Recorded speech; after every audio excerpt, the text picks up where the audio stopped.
Dzień dobry, skeptics. Dziękuję bardzo za zaproszenie mnie do Wrocław. Dziękuję. So, hands up if you've had an out-of-the-body experience. 1, only 1, 2, 3, 4, 5, 6, 7. Hands up properly, keep your hands up. It's about 10, thank you. Out of how many have we got here? 100 and something. I suspect there might be a few not admitting to such a strange phenomenon. I have, and this is why I'm here. And in a way, my talk today will be the story of my life with a great resolution, kind of scientific resolution that makes me feel a lot better. It might be better if it didn't make me feel better, but anyway, that's the story that I want to tell. So let me just take you back to 1970. Yes, that's the sort of hair I had then. The picture on the left is how my mother would like me to look, only she'd rather I brushed my hair, of course. And the picture on the right is how I like to look.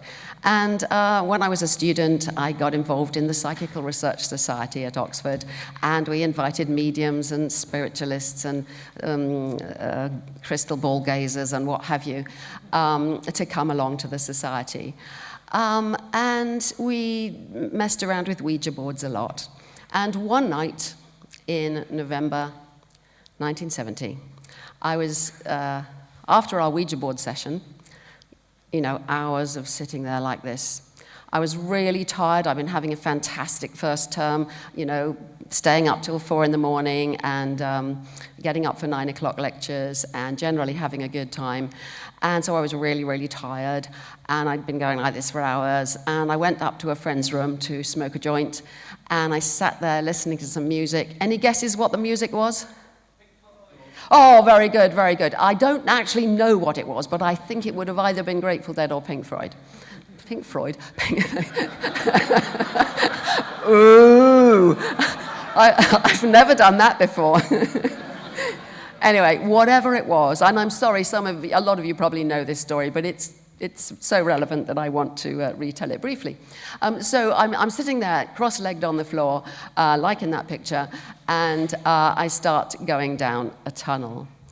And it was a tunnel of trees. It was as though I was either on a horse or being kind of dragged along by a horse, because there was this noise, and there's leaves whizzing past, and I'm going towards this bright light, and then my friend said to me, do you want some coffee? And did not compute. I couldn't answer. And she went off in a huff into the corridor to make coffee, and my other friend, Kevin, was sat there, and he said, this is a really interesting question. He said, Sue, where are you? Well, I couldn't say I'm in a tunnel, and so I tried to think, and everything was blurry, and I realized that I was kind of floating and feeling unstable and a bit weird, and I tried to think, I'm in Vicky's room, I know I must be in Vicky's room, and I tried to kind of bring myself back, and instead of coming back to normal, I found myself on the ceiling looking down at the two bodies below. And I could see myself and Kevin, and I could see Vicky out in the corridor, I could see through walls, and I was about ceiling level. And I watched as the mouth said, I'm on the ceiling! And Kevin said, wow, it's astral projection. And I thought, wow, it's astral projection, this is amazing. Now, from what I know now, it would be most likely that I just was too scared and went straight back to normal. That's what happens to most people. So most OBEs last only a few seconds or a minute or two. But you see, I had Kevin there, and he kept saying, oh, have you got a silver cord? What can you see now? Can you move? Can you get outside the room? And answering those questions all the time just kept me busy. And after all, I've described the kind of state I was in. So I started off moving around. I went out of the building. I went through another room above, and I very carefully looked at all the chimneys and gutters and roofs and tiles so that I thought I could check the next day whether they were right. And then I thought, well, I can go anywhere. So I flew off, and I don't want to make this too long a boring story, but it lasted more than 2 hours. and I traveled all over the place. I began as a classic astral projection with a complete duplicate body, like a grey ghost, connected by a silver cord. And I then began to change, became different shapes, became great blobs and flat sheets, and then became just a point, like a kind of point of awareness. And then I tried to come back twice, and the first time I came back, everything kind of seemed okay, and I thought, all right, this is safe to go off again, because it was kind of fun. And so I went off again. And the next time I came back, it was really a bit weird, because everything didn't look right. I mean, by now I've gone pretty weird stuff. And I tried to get back into my body, and I could see the body there, but it didn't have a head anymore. And so I thought, well, I'll go inside anyway. And I went in the neck, and I kind of got really small, and I was going around inside the body thinking, but I've got to get to the right size. I've got to get to look out through the eyes. And I tried to talk myself back to normal, tried to get bigger, and I tried to get bigger, and I got bigger and bigger and bigger, and then I couldn't stop, and I just got bigger and bigger and bigger and bigger until I just became bigger than the earth, and I kind of became one with the universe. You may laugh. You may laugh, but I think it became a classic mystical experience in which the sense of self disappeared. There was no longer me and the universe, there was just stuff. And time and space ceased to have the same, there was kind of time and there was kind of space. I mean, there was some sense of there being a universe, only there wasn't me. And things were happening kind of, but not really in normal time at all. And I thought, well, that's it. That's I didn't know anything about mystical experiences or anything about meditation or anything of that kind. But I thought, wow, but I couldn't really think anymore much. And then Kevin said, well, what next? I'm going like, well, there can't be anything next. And what next? And I got this massive sense that there's always something more. And at that point, I was just utterly exhausted. And from then on, it took me about 20 minutes, half an hour, which seemed like ages, to get back to normal, persuading myself, you have to go inside the body and look out through the eyes. If you want to go anywhere, you've got to take the body with you. And that seemed such a terrible thing, because why would I, this me, this important conscious me, have to take that great lump of stuff with it? Because every time I sort of thought anywhere, I'd go there and, you've got to take the body with you. And then, thank goodness, I needed to go to the toilet. So I had to take the body with me because there wouldn't be much point going without it. So finally, I got up, went to the loo, came back. I could see auras around people when I got back, around the others and around myself. That faded over the next couple of days. And 2 days later, I wrote up an account of what happened, so that I can at least have that and my diary that I wrote the next day to check at least some of it. Oh, how I wish I'd brought my little tiny cassette tape recorder and recorded stuff, but, I didn't. Sorry, shame, eh? Anyway, Thomas Metzinger, a German philosopher, whom some of you probably know, says, for anyone who actually has that kind of experience, it's almost impossible not to become an ontological dualist. In other words, to completely believe that mind and body are separate. And astral projection, of course, is just one version of that kind of ontological dualism. There really are two worlds. They are separate, and minds control bodies and the whole works, and that's what happened. And some of you will know, and some of you won't. The briefest version of this story is that I became an absolute believer in everything. Clairvoyance, telepathy, precognition, psychokinesis, ghost, poltergeist, life after death, spirits, souls, astral bodies, you name it, I believed in it. I trained as a witch, I read tarot cards, I did I Ching, and I'll stop there, plenty. And then I finally managed to get to do a PhD in parapsychology, and I did lots of experiments. And those experiments on almost all those topics I've mentioned, I did experiments on. And what did I find? Come on. Nothing. Correct. Well, sort of correct. In the sense that I found absolutely no paranormal phenomena. But what I did find and continue to find is people having extraordinary experiences. And I could not forget the experience that I had had, nor could I understand it. But what I did conclude by the time I finished my PhD in the late 1970s was that parapsychology was not going to give me any answers at all. But nor could anything else. All we had around then, I mean, I really tried. I wrote my first book on out-of-body experiences in 1982, and I did my best, and a couple of other people, John Palmer and there were very, very few people, tried to explain out-of-body experiences in a more rationally based way, but we couldn't really do it at all well. And all we had is what I would call negative skepticism. And this is why I've called my talk Positive Skepticism, the New Science of Out-of-Body Experiences. Because, and this is why I say it's the story of my life, because now I think we can get away from the negative skepticism. And what I mean by that is the debunking, the just reject it because you know it's false. The OBEs are just imagination. Oh, they're only dreams. Oh, they're invented. Oh, they're fantasy. Well, I had that amazing experience and it didn't fit any of those. I wanted to understand it and I didn't understand it. A less terrible form, but still, I think, negative skepticism is in the Skeptics Dictionary. I mean, it's quite funny, and they've got some terrific stuff in there, but, you know, people who claim to have experienced being out of their bodies when they may have been out of their minds. Well, I get the point, but it doesn't get us anywhere. Then think about what we're up against. We're up against... Go online. Have any of you been online, looked up how to have an out-of-body experience? My favourite here is the blue powder.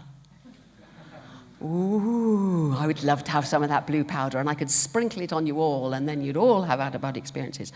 But, you know, that's actually quite fun. And some of those sites you can learn to have an out-of-body experience.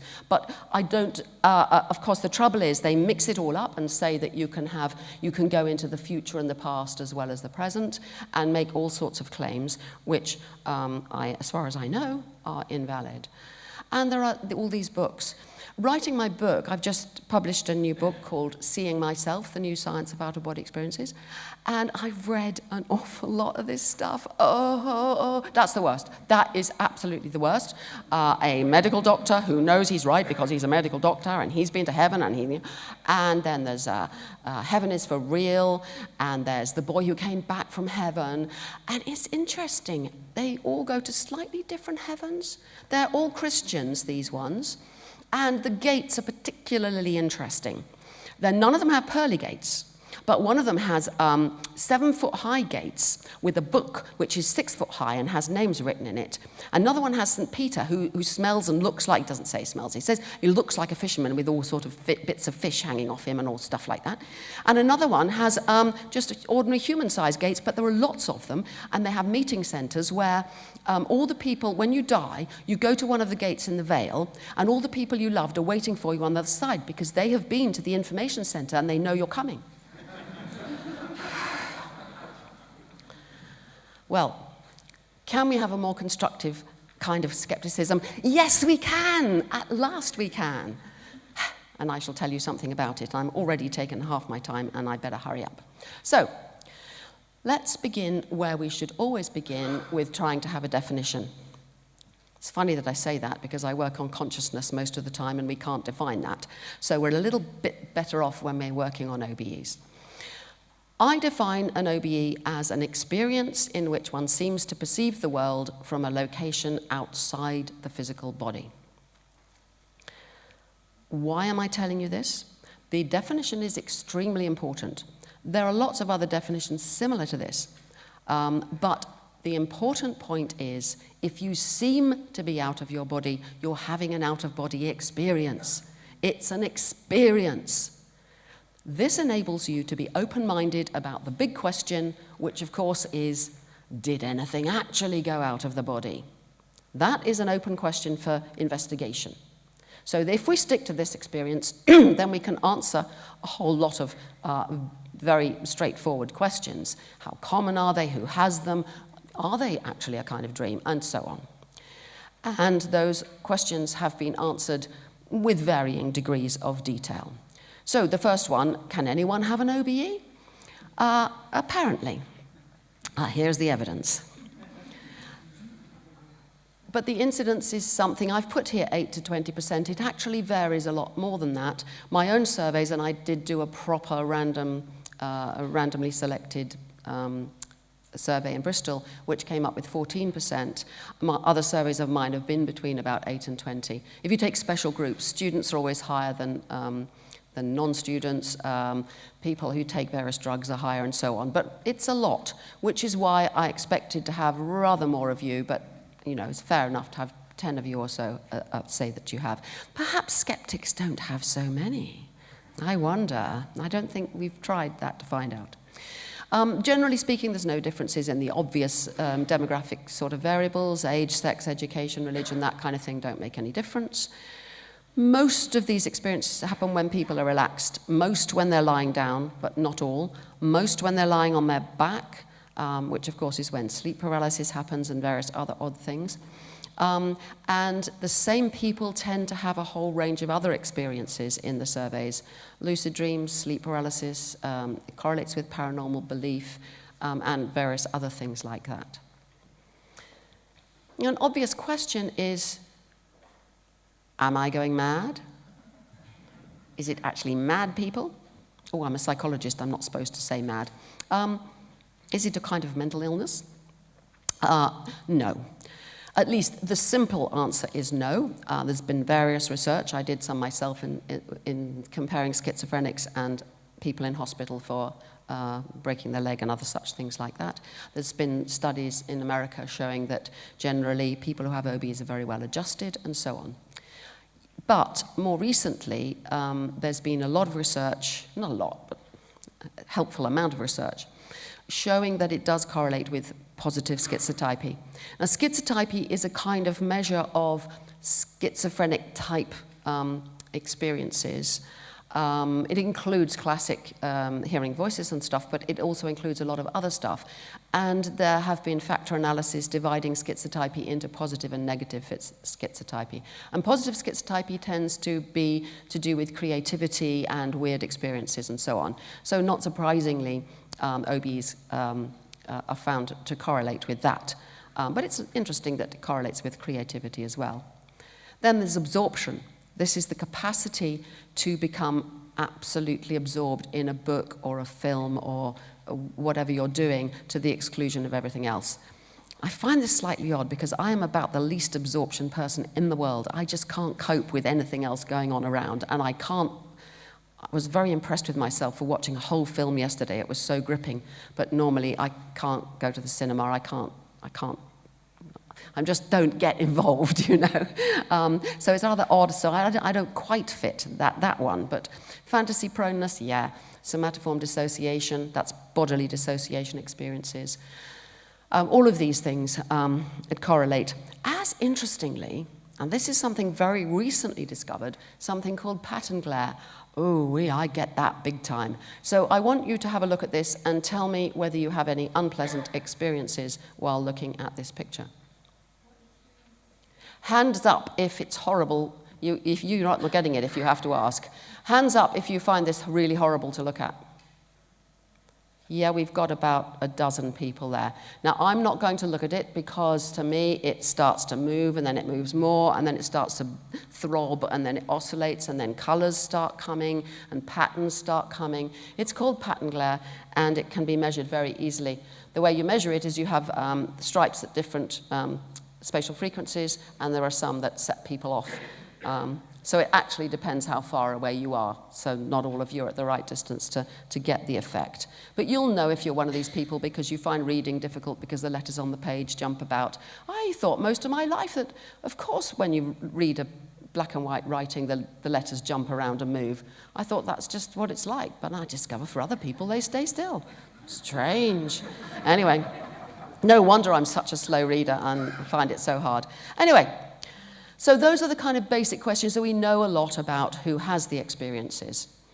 Then the harder questions really concern, well, the big question, what's going on?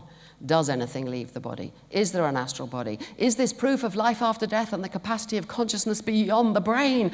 Well, I'm sure you've all heard about theories of consciousness beyond the brain and endless consciousness and extended consciousness and quantum consciousness and so on. And so we have to ask those questions. Now, I'm not going to give you a lecture on tests for OBEs, but I will say back in the 70s and early 80s, there were a lot of laboratory experiments. If you pick and choose, you can find a couple of examples that really do show people in out-of-body experiences seeming to go somewhere else and see something and get it right. But it really is fishing for data, fishing for examples. Overall, the data is very unconvincing. I should say, I'm sure you've been wondering this all the time. What about the roofs and the gutters? Weren't you? Don't you want to know? Thank you. I'm so glad. So the next morning, because no way could I go out there at the night. I was just, oh, and Kevin told me that if I went to sleep, my astral body would leave and never come back and I'd die. So he kept me awake the whole night.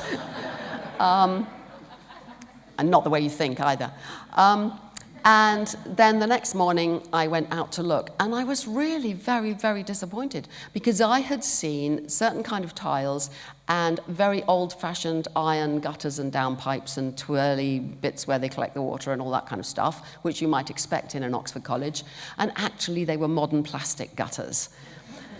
But then you see, if you read all the astral projection books, they will tell you that the astral world is an inexact copy of the physical world. And so obviously I was on the astral plane and not actually seeing physically, which of course makes sense because, I didn't have actual physical eyes floating around, did I? So, that was fine. I coped with that. But later on, when I began to do experiments on this, when all my PhD experiments had failed to find any paranormal phenomena, I met a guy whose name escapes me. He wrote a regular magazine on OBEs, and he came to visit me in my little cottage in Somerset. And he said, I want you to test. I can prove to you that I can come to your house. And I want you to put in your kitchen somewhere, we decided on a 5-digit number, one of 20 small objects and one of 20 words. And so I prepared all these, and every Sunday night I got random number tables and I randomized them and I chose a random number and stuck it. In fact, this is a drawing by my son who illustrates some of my books. In fact, relative to the window, the targets were were over here, so that he couldn't come on the bus all the way from wherever he came from and look in the window. Some sort of control over this. And he told me that if I made his favorite pudding was apple crumble, and if I made him apple crumble, it would tempt him to come. And he can have out-of-body experiences anytime he likes. I'm telling you about this experiment, only this one, because so many people say, well, you can't get an OBE to happen in the lab, or if you do, it's not like a real OBE, but you can't, catch someone having a spontaneous OBE. But this experiment gets around that problem, because it's a genuine experiment with at least some control, and he can have an out-of-body experience anytime he likes, and whenever he has it, he'll come and see them. But unfortunately, he never did. Over the years, anyone I met who had claimed to have regular OBEs, I asked them to do the test. I explained to them what was there and told them where my house was. And several of them had experiences and said they came. Only one actually told me the numbers and the words and the object. And she correctly got cat, but none of the others. And 1 out of 20, given all the other things, it doesn't amount to anything amongst all of the rest. So that was my attempt. I think it was a reasonably good attempt, but led nowhere. So you can imagine I'd pretty much given up for a long time. One thing that did then happen was a bit of understanding of the tunnel. And I think we've just, we understand the tunnel perfectly well now. Tunnel experiences are very, very common. Hands up at anyone who's had an experience of, usually on the verges of sleep or with certain drugs, of seeming to go down a tunnel, or just tunnel pictures. Oh, quite a lot of you. That looks like about 25. That's a lot more than had OBEs. That's what I would expect. So you get these tunnels. Now, this picture here is actually from Ron Siegel, who did experiments with LSD, and this was drawn by one of his hallucinogen experimental subjects. I've also met them. I did quite a lot of study at one time. I presented a TV program on alien abductions. And I met loads of people who'd been abducted, said they'd been abducted, and including one who suffered from narcolepsy, and whenever he just fell asleep uncontrollably, he would be abducted, and occasionally he went down a tunnel. Do just think about the similarities. They are so similar. Now, we know how the tunnel experience works. It's all to do with the structure of the visual cortex, in particular V1, the primary visual area at the back of the brain.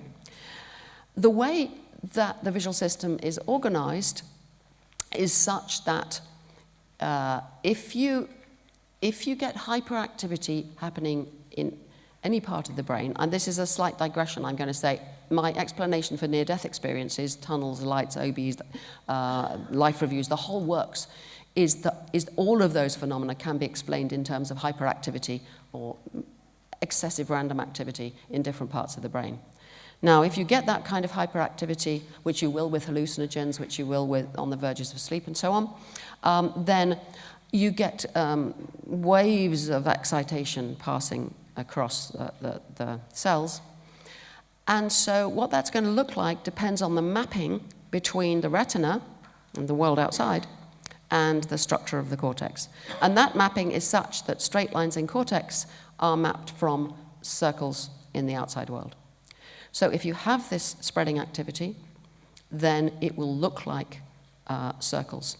Under many conditions, it will look like expanding circles. If it's going in a different direction, it will be spirals. And this is why these patterns are so common, you could say ubiquitous, in many cultures where you find tunnel patterns, spirals, checkerboards, and spider's web kind of patterns. They're painted all over pottery, fabrics, all over the place. They're just a common product of our visual system. And there are artificial intelligence systems that produce them as well, and Google Deep Dreaming and so on produce them.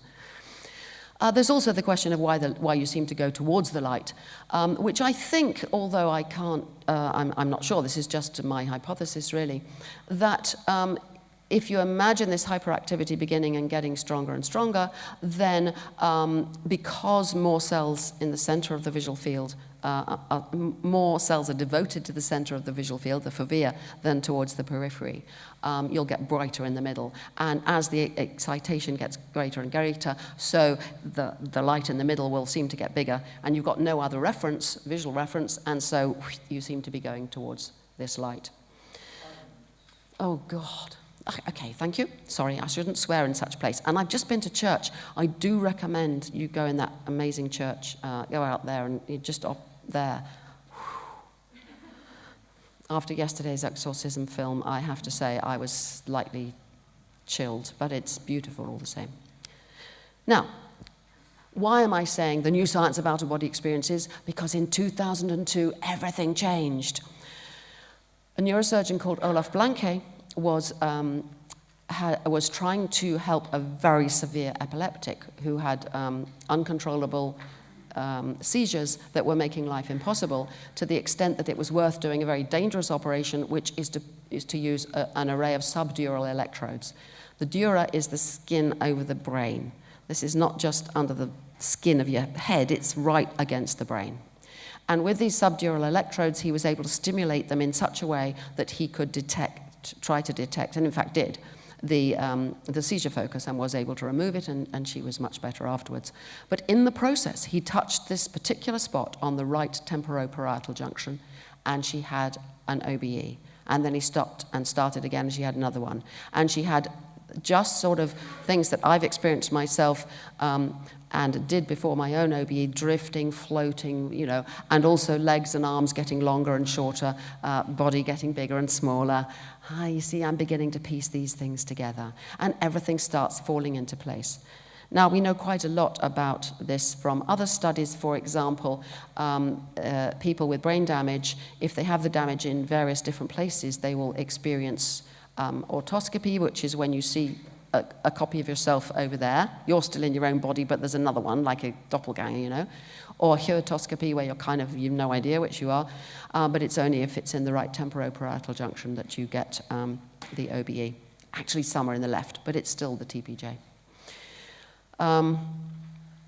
Now, you could say, well, okay, we know that you can produce the experience this way, but you could say, so what? Why do I say that? Because I know from my long, long decades of research on near-death experiences and the like, that there will be people who will react as they did with the God spot. And they will say things like, do you remember the God spot? Yeah, there's a bit that's firing when Carmelite monks are, you know, in the scanner and Buddhists are, you know, whatever. And what did people say then? Well, lots of people said, that's fantastic. We're beginning to see the underlying neurological basis of deep meditation. Great, it's a natural phenomenon. But the other people said, this is the gateway through which God communicates to us. So you could have the same argument here. This shows that an OB is a perfectly natural phenomenon. Oh, no, it isn't. It's where the astral body goes out into the astral plane. So how do we defeat such an argument? Well, no, I don't think any experiment's going to tell you that answer, because you could interpret it either way. I suppose there are. We could come back to that. But I think the answer is to ask, what is that bit of the brain doing? And the answer is, and this is Wikipedia. Oh, I love Wikipedia.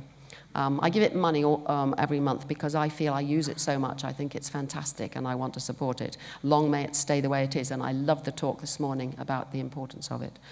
The temporal parietal junction, what's it doing? It's pulling together all the stuff needed to construct a self.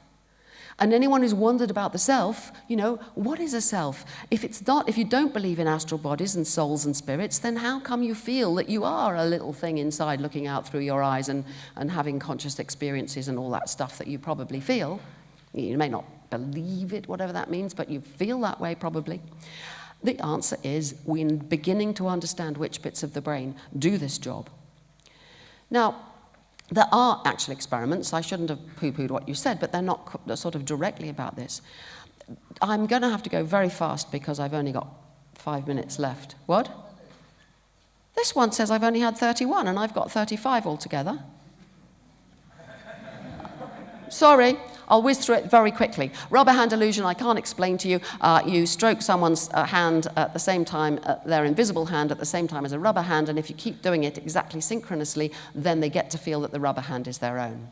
So what's been done is a full body version of that, in which you have a headset on the person's head, showing the video from a camera 2 meters behind them.